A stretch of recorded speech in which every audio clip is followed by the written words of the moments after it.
Hi guys, welcome to Cricket Venkatesh. దాదాపు నెల రోజులుగా క్రికెట్ మ్యాచ్లు ఏం లేవు కాబట్టి పాత గాయాలన్నీ తిరగదోడే కార్యక్రమం ఒకటి జరుగుతుంది. మొన్ననే ఒక వీడియో చేశాను స్లాబ్ గేట్ గురించి. హర్భజన్ సింగ్ శ్రీశాంత్ని కొట్టడం, ఆ వీడియోని లలిత్ మోడీ ఇప్పుడు స్పెషల్గా రిలీజ్ చేయడం, దాని గురించి. ఇప్పుడు ఏంటంటే మరొక పాత వీడియో వైరల్ అవుతా ఉంది. అదేంటంటే ధోని గురించి ఇర్ఫాన్ పఠాన్ చేసిన కొన్ని కామెంట్స్, చాలా డ్యామేజింగ్ కామెంట్స్. అది వైరల్ అవుతుంది. యాక్చువల్లీ ఆ కామెంట్స్ ఎప్పుడు చేశాడు అతను? 2020లో చేశాడు. 2020లో కోవిడ్ టైం, అది బహుశా కోవిడ్ టైం అవడం వల్ల అప్పుడెవరు దాన్ని పెద్దగా పట్టించుకున్నట్టు లేదు. సో 2020లో స్పోర్ట్స్ తక్కి చెందిన విక్రాంత్ గుప్తా ఒక ఇచ్చిన ఇంటర్వ్యూలో ఇర్ఫాన్ పఠాన్ వ్యాఖ్యలు చేశాడు. అవి ఇప్పుడు వైరల్ ఎంతగా అవుతున్నాయంటే ఇర్ఫాన్ పఠాన్ ఒక పబ్లిక్ అపాలజీ ఇష్యూ చేయాల్సి వచ్చింది. ధోని నాకు నా పెద్దన్న లాంటి వాడు, నా సోదరు లాంటి వాడు, అతని మీద ఏం లేదు, ఏదో అప్పట్లో నాకున్న ఇబ్బందుల గురించి మాట్లాడానని చెప్పి అతను అపాలజీ కూడా చెప్పడం జరిగింది. ఎందుకు ఏమన్నాడు, అది ఎందుకు ధోని మీద మళ్ళీ ఇలాంటివి మళ్ళీ వస్తున్నాయి, దీంట్లో ఎంతవరకు నిజం ఉన్నా ఫ్యాక్ట్ చెక్అవుట్ చేసుకుందాం. ఇర్ఫాన్ చెప్పింది నిజమేనా, ధోని అతన్ని తొక్కేశాడా, as it has been done అంటే చాలామంది అదే రకమైన ఆరోపణలు చేశారు ధోని గురించి. ఇలాంటి మామూలైన క్యాప్టెన్ల మీద అలాంటివి జరుగుతూనే ఉంటాయా అనేది కూడా మన వీడియోలో చూద్దాం. ఏమన్నానంటే ఆ వైరల్ అవుతున్న వీడియోలో మీరు కూడా చూసే ఉంటారు. ఎందుకంటే నేను ఈ కాంట్రవర్సీ పెద్దగా ఫాలో కాలేదు. నేను సోషల్ మీడియాలో అంత యాక్టివ్గా ఉన్నాను. కొంత ఏదో నాకు పాప అవుతూ ఉంటాయి. మన ఛానల్లో ఒక వ్యూయర్ గత కొద్ది వీడియోస్గా పెడుతుంది ఏంటంటే 2011 వరల్డ్ కప్కి ఇర్ఫాన్ని తీసుకోకపోవడం మీద వీడియో చేయండి అని చెప్పి కంటిన్యూస్గా పట్టువదలని విక్రమార్కుల్లాగా పెడుతూనే ఉన్నాడు. నేను అది చూశాను. ఇప్పుడు ఎందుకు వచ్చింది అబ్బాయి ఇష్యూ అనుకున్నాను. నిన్న ట్విట్టర్లో ఎక్స్లో ఇంకొక మిత్రుడు పోస్ట్ చేశాడు ఈ ఇర్ఫాన్ రిమార్క్స్ గురించి. అప్పుడు నేను కొంచెం అలర్ట్ అయ్యి కొంచెం సర్చ్ చేస్తే నాకు తెలిసింది ఏంటంటే ఈ పర్టికులర్ వీడియో అబౌట్ ధోని. ఏమన్నాడంటే ఆ వీడియోలో స్పోర్ట్స్కి ఇచ్చిన ఇంటర్వ్యూలో ఇర్ఫాన్ పఠాన్ అన్న మాటలు ఏంటంటే, ధోని నా కెరియర్లో నన్ను దెబ్బతీశాడు అన్నట్టుగా చెప్పాడు. ఏంటంటే 2008 మనం ఆ ఫేమస్ సిరీస్ ఉంది కదా, మనం ఆస్ట్రేలియా వెళ్ళి అప్పుడు ఆ మంకీ గేట్ ఇన్సిడెంట్, ఆ దాంట్లో మనం సిడ్నీ టెస్ట్లో ఓడిపోయినా పర్త్ టెస్ట్లో గెలిచాము. ఆ తర్వాత మళ్ళీ మనం వాళ్ళతో ఒక వన్డే సిరీస్ కూడా ఆడాం. మరి ఆ వన్డే సిరీస్ గురించి అన్నాడో టెస్ట్ సిరీస్ గురించి అన్నాడో తెలీదు. ఆ సిరీస్లో నేను బాగా బౌలింగ్ చేయలేదని ధోని మీడియాతో అన్నాడు. అది నేను చూశాను. కానీ మీడియా వాళ్ళు అన్న వ్యాఖ్యల్ని వక్రీకరిస్తారు కదా, అది కరెక్టో కాదని ధోనిని అడిగితే నేను అలాంటి ఏం అనలేదు, నీ బౌలింగ్ బాగానే ఉంది అని చెప్పి అన్నాడు. అన్నీ కూడా తర్వాత నాకు సరిగ్గా అవకాశాలు ఇవ్వలేదు, నాకు అదే క్వశ్చన్స్ మళ్ళీ రైజ్ చేసిన సరిగ్గా బౌలింగ్ చేయట్లేదు అన్నట్టుగా అన్నాడు. అది నా సెల్ఫ్ రెస్పెక్ట్కి, పఠాన్స్కి సెల్ఫ్ రెస్పెక్ట్కి చాలా ఇబ్బందిగా అనిపించింది. నా పద్ధతి ఏంటంటే, నేను ఎవరి రూమ్కి వెళ్ళి ధోని రూమ్కి వెళ్ళి అని అనలేదు. ఎవరి రూమ్కి వెళ్ళి నేను వాళ్ళకి హుక్కా సెట్ చేయడం నాకు చేత కాదు. నా పర్ఫార్మెన్స్ ఏదో నేను చేసుకుంటాను, అంతేగాని వాళ్ళకేదో మస్కా కొట్టాను, వాళ్ళకేదో సపరెళ్ళి చేయను, వాళ్ళ అడుగులకి మడుగులు వస్తాను అన్నట్టుగా చెప్పాడు. అది అసలు యాక్చువల్ ధోని పేరు ఎత్తలే, కానీ హుక్కా సెటప్ చేయడం, వాళ్ళ రూమ్కి వెళ్ళి హుక్కా సెటప్ చేయడం నాకు చేత కాదు అన్నాడు.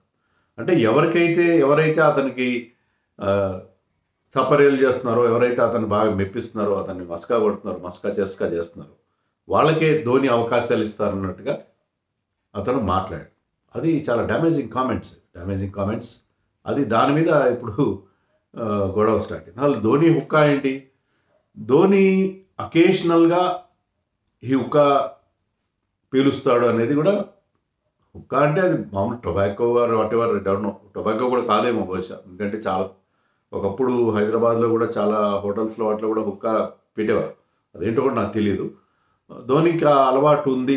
ఎందుకంటే ఒక వీడియో కూడా లాస్ట్ ఇయర్ వైరల్ అయింది. అదో ఒక ప్రైవేట్ ఫంక్షన్లో ఎక్కడో ధోని హుక్కా పీలుస్తున్నట్టు మనకి కనిపించింది. Even George Bailey fight for Chennai super Kings, అప్పుడు అతను ఏంటంటే కొత్త ప్లేయర్స్తో ధోని రూమ్ గురించి చెప్తారు కదా, ధోని రూమ్ తలుపులు ఎప్పుడు తెరిచే ఉంటాయి. కొత్త ప్లేయర్స్తో బాండింగ్ కోసం అతను అప్పుడప్పుడు యూజ్ టు ఎంజాయ్ దట్ హుక్కా పీల్చడం అతనికి అకేషనల్గా అలవాటు ఉన్నట్టుగా George Bailey, former Australia captain, కూడా చెప్పడం జరిగింది. సో ధోని హుక్కా పీలుస్తాడో లేదు వేరే విషయం, కానీ దాన్ని సెటప్ చేసి అతనికి ఏదో సపరేలు చేసిన వాళ్ళకి ఇస్తాడా ధోని అవకాశం అనేది ఇర్ఫాన్ పఠాన్ చేసిన ఆరోపణ. ఇలాంటివి మనం వింటుంటాం. ఎందుకంటే నేను ఇప్పుడు సోనీలో కామెంటరీ చేసినప్పుడు చాలా రోజుల క్రితం 2015-16 ఆ టైంలో అప్పట్లో ఒక ఫాస్ట్ బౌలర్ గురించే ఒక ఫార్మర్ ఇండియా ప్లేయర్ అన్నాడు అనమాట.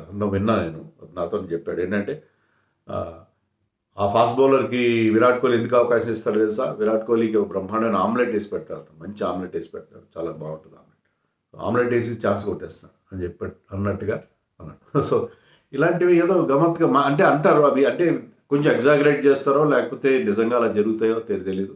మొత్తం మీద సచ్ థింగ్స్ డూ హ్యాపెన్ అని అన్నట్టుగా ఇర్ఫాన్ పఠాన్ అన్నాడు. మరి ఇర్ఫాన్ పఠాన్ చేసిన కామెంట్ కరెక్టేనా, ధోని నిజంగా అతను తొక్కేశాడు? ఎందుకంటే ఇర్ఫాన్ పఠాన్ కెరియర్ చాలా ఎర్లీగా ముగిసిపోయింది. Irfan Pathan current age is just 40. అతను ఐ థింక్ 27 తర్వాత అతను 27 ఇయర్స్కి అతని కెరియర్ క్లోజ్ అయిపోయింది. ఒకప్పుడు మరొక కపిల్ దేవ్ అని చెప్పి అనుకున్నారు, ఎందుకంటే he was bowling well and he was getting so many runs. Greg Chappell అతను బాగా ఎంకరేజ్ చేసి అతని బ్యాటింగ్ని బాగా ప్రోత్సహించాడు, బ్యాట్స్మెన్గా అతన్ని ఎర్లీగా నెంబర్ 3లో పంపడం అది చేశాడు. కొంతమంది అభిప్రాయం ఏంటంటే బ్యాటింగ్ మీద చాపల్ ఫోకస్ పెట్టడంతో అతను బౌలింగ్ దెబ్బతింది. ఒకటి మాత్రం నిజం ఏంటంటే అతని బౌలింగ్ పేస్ డౌన్ అయిపోయింది, స్వింగ్ కూడా పోయింది. అతని యూఎస్పీ ఏంటంటే swing, use to swing the new ball a lot, అది కూడా పోయింది. 2006 మనకి కరాచీ టెస్ట్ గుర్తుంటుంది కదా, కరాచీ టెస్ట్లో he got a hattrick in the first over of the test match. డ్రమాటిక్గా స్టార్ట్ అయింది మ్యాచ్, మనం ఓడిపోయింది వేరే విషయం, బట్ మంచి మంచి వికెట్లు సల్మాన్ బట్, యూనిస్ ఖాన్, మహమ్మద్ యూసఫ్ లాంటి వాళ్ళని ముగ్గురిని అవుట్ చేశాడు. And unplayable, I was getting lot of movement particularly into the right handers. అది అతన్ని, కానీ తర్వాత అతను ఇంజరీస్ వచ్చినాయి, కొంత ప్రాబ్లం వచ్చింది, రిథమ్ పోయింది, స్వింగ్ పోయింది, పేస్ కూడా డౌన్ అయింది, రన్స్ కూడా పెద్దగా చేయలేదు అతను, ఆఫ్ లేట్ పెద్దగా రన్స్ కూడా చేయలేదు. సో అతని కెరియర్లో మరి మనకి ఆల్రెడీ అప్పట్లో మనకి we use to have a lot of very good supply of left arm సీమర్స్. అప్పట్లో జహీర్ ఖాన్, ఆశీష్ నెహ్రా, ఆర్పీ సింగ్ వీళ్ళందరూ కూడా అతని కాంటెంపరీస్. సో వాళ్ళకి ప్రిఫరెన్స్ ఇచ్చారు. మన వ్యూయర్ చెప్పినట్టుగా 2011 వరల్డ్ కప్లో ఇర్ఫాన్ పఠాన్ లేనప్పుడు నేను మళ్ళీ ఒకసారి వెనక్కి వెళ్ళి అప్పటి రిపోర్ట్స్ చూస్తే ఏంటంటే ఎవరు ఇర్ఫాన్ పఠాన్ ఎందుకు పెట్టలేదని ఎవరు అప్పట్లో క్వశ్చన్ చేయలేదు. ఇర్ఫాన్ పఠాన్ ఆప్షన్స్ గురించి ఎవరు హైలైట్ చేయలేదు. ఇంకా రోహిత్ శర్మ ఆప్షన్స్ని హైలైట్ చేశారు. Even coach Gary Carson wanted Rohit Sharma in the team, but Dhoni ఏంటంటే నాకు ఒక లెగ్ స్పిన్నర్ కావాలి, వికెట్ టేకింగ్ స్పిన్నర్ కావాలని చెప్పి పీయూష్ చావ్లాని తీసుకున్నాడు. రోహిత్ శర్మను పక్కన పెట్టారని అది రోహిత్ శర్మ గురించి అప్పుడు మాట్లాడారు తప్పిస్తే 2011 వన్డే వరల్డ్ కప్కి ఇర్ఫాన్ పఠాన్ని తీసుకోకపోవడాన్ని ఎవరు క్వశ్చన్ చేయలేదు, ఎవరు కూడా క్వశ్చన్ చేయలేదు. 2012లో అతని కెరీర్ ముగిసిపోయింది. 2012లో he played his శ్రీలంకలో he played his last one-day series and as well as T20 series. Last one day match అతను ఆడిన లాస్ట్ వన్డే మ్యాచ్లో 5 వికెట్ హాల్ ఉంది, రన్స్ కూడా చేశాడు, man of the match, but he never played any other one day after that. అది. So Irfan Pathan కెరియర్ని Dhoni తొక్కేసాడా?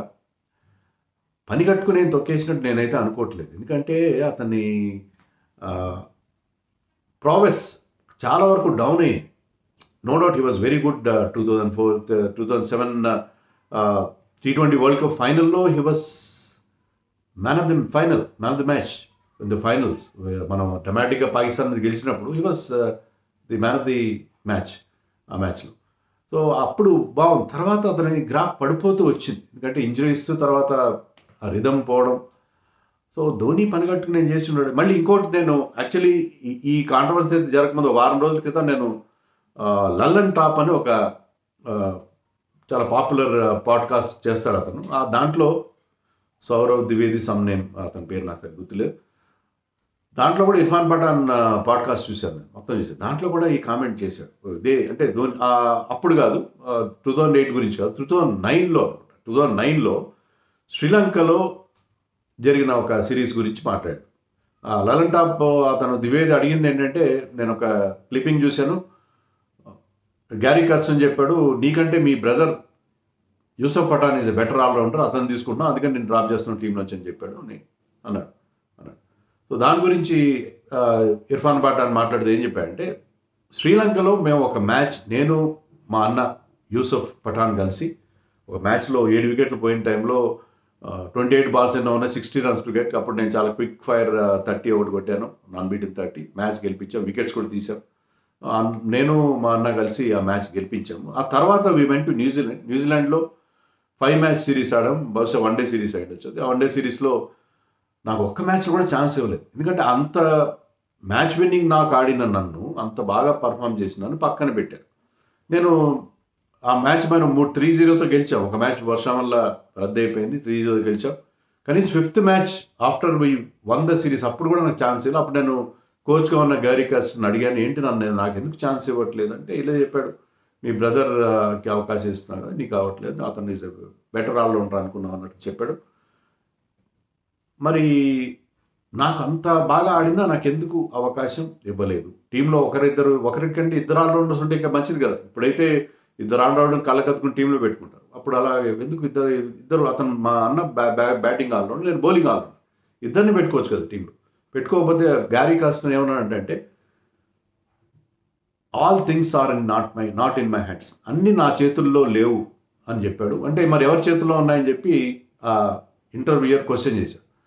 Captain అంటే, అవును క్యాప్టెన్, అప్పుడు ధోని క్యాప్టెన్ కదంటే అవునండి. సో ధోని నాకు అవకాశం లేదు, గ్యారీ కర్స్టన్ కూడా ఇచ్చుండేవాడేమో బహుశా, బట్ ధోని నన్ను కాకుండా నాకు అవకాశం రాకుండా అడ్డుపడ్డాడు అన్నట్టుగా ఇర్ఫాన్ పఠాన్ చెప్పాడు. సో ఇర్ఫాన్ పఠాన్ ఇలాంటి ఆరోపణలు చేయడం ఇది మొదటిసారి ఏమీ కాదు. ఇర్ఫాన్ పఠాన్ అంతకుముందు కూడా అన్నాడు అది. అప్పుడు కొంచెం ఈ లేటెస్ట్ పాడ్కాస్ట్లో చాలా సటిల్గా అన్నాడు. అప్పుడు 2020లో స్పోర్ట్స్ తక్ ఇచ్చిన ఇంటర్వ్యూలో ఆ హుక్కా గురించి అదంతా మాట్లాడాడు. సో ఆ హార్ట్ బర్న్ అనేది ఉంటుంది. ఎవరైతే ప్లేయర్స్ని వాళ్ళ కెరియర్ ముగిసిపోవడానికి, అంటే తమ మిస్టేక్స్ వాళ్ళు పట్టించుకోరు, వేరే వాళ్ళు ఏదో మాకు అన్యాయం చేశారని విక్టిమ్ కార్డ్ ప్లే చేయడానికి ట్రై చేస్తారు. దాంట్లో ఈవెన్ హర్భజన్ కూడా ఒక సందర్భంలో ఏమన్నాడంటే, నేను, యువరాజ్ అండ్ గౌతమ్ గంభీర్ 2011 వరల్డ్ కప్తో మా కెరియర్, అంటే తర్వాత మేము 2015 వరల్డ్ కప్ కూడా ఆడాల్సింది మేము ముగ్గురం, కానీ అలా ఆడకపోవడానికి ధోని కారణం అన్నట్టుగా అతను కూడా చెప్పాడు. అలాగే యువరాజ్ సింగ్ వాళ్ళ ఫాదర్ యువరాజ్ సింగ్ ధోనిని గురించి ఎంత ఘాటుగా విమర్శించడం మనకు తెలుసు. ఈవెన్ రీసెంట్గా Manoj Tiwary was never been a great India player, always a fringe case, అతను కూడా ధోని మీద అవుతుంటాయి. విరాట్ కోహ్లీ గురించి రీసెంట్గా అమిత్ మిశ్రా అనడం, అంబట్ రాయుడు ఇండైరెక్ట్గా అనడం, ఇవన్నీ కూడా మనం చూసాం కదా. సో క్యాప్టెన్ని బ్లేమ్ చేయడం అనేది ప్లేయర్స్ కొత్త విషయం ఏం కాదు. నిన్న క్రికెట్లో చాలాసార్లు మనోజ్ ప్రభాకర్ బ్లేమ్డ్ కపిల్ దేవ్, అతని మీద ఆరోపణలు కూడా చేశాడు, ఫిక్సింగ్ ఆరోపణలు చేశాడు. సో ఎందుకంటే టీంలో ప్లేస్ ఇవ్వకపోతే ప్లేయర్స్ హర్ట్ అవుతారు. టీంలో ముఖ్యంగా స్క్వాడ్లో ఉండి టీంలోకి కనీసం ఛాన్స్ రాకపోతే ప్లేయర్స్ చాలా ఫీల్ అవ్వడం అనేది జరుగుతుంటుంది. సో కామనే. ఇర్ఫాన్ పఠాన్ ఇటీవల కాలంలో కూడా కొన్ని హార్దిక్ పాండ్యా మీద చాలా ఘాటు విమర్శలు చేయడంతో, బరోడాలో వాళ్ళకేం, మరి they both are from Baroda, వాళ్ళకేమో అక్కడ పడలేదో ఇంటూ సంథింగ్, దాంతో అతను తన కామెంటరీ ప్లేస్ కూడా కోల్పోయాడు. Otherwise is a very decent fellow, seen in close quarters commentary చేస్తున్నప్పుడు. బట్ ఎందుకనో అతను అనవసరంగా ఇలాంటి విమర్శలు కామెంట్ చేశాడు. నాకు అనిపించింది ఏంటంటే, కొంత ఇప్పుడు ఏ క్యాప్టెన్కైనా ఏ కోచ్కైనా కొంత ఉంటాయి కదా, పర్సనల్ ప్రిఫరెన్సెస్ ఉంటాయి. ఒకవేళ ఫేస్ నచ్చదు, ఒకవేళ ఆట నచ్చదు, ఆ పర్సెప్షన్ మారుతూ ఉంటుంది ఒక్కది. కానీ దాన్ని పట్టుకొని వాళ్ళ మీద డైరెక్ట్గా బ్లేమ్ చేయడం అనేది కరెక్ట్ కాదేమో. ముఖ్యంగా ఇట్లా వాళ్ళకి ఏదో డ్యామేజింగ్గా మాట్లాడడం కరెక్ట్ కాదేమో అని నాకు అనిపించింది. I'm not supporting Dhoni or anybody. ధోనికి నేను చాలా పెద్ద క్రిటిక్ అని కూడా చాలామంది భావిస్తారు. బట్ అవుతుంటాయి ఇవన్నీ. కానీ ఇర్ఫాన్ పఠాన్ ఆ వ్యాఖ్యలు, అంటే అప్పుడు అన్నాడు, ఇప్పుడు అలా అనుకుండా ఉండాల్సింది, చాలా పాత కామెంట్ అది. కానీ అది తిరగడం అనేది సోషల్ మీడియాలో ఏమవుతుందంటే, ఈ పాతవన్నీ బయటకు వస్తాయి. ఎప్పుడో చేసిన కామెంట్స్, ఎప్పుడో చేసిన ట్వీట్స్ అవన్నీ కూడా బయట పెడుతుంటారు. ఇవన్నీ పాత గాయాలను ఎందుకు మళ్ళీ తిరగదోడుకోవడం? కొత్త సమస్యలతోనే మనం బాధపడుతున్నాం. పాతవన్నీ చేయడం కూడా మంచిది కాదు. ఇలాంటి డ్యామేజింగ్ కామెంట్స్ చేయడం కూడా అస్సలు మంచిది కాదు. మరి Irfan Pathan must be learning from his mistakes కదా.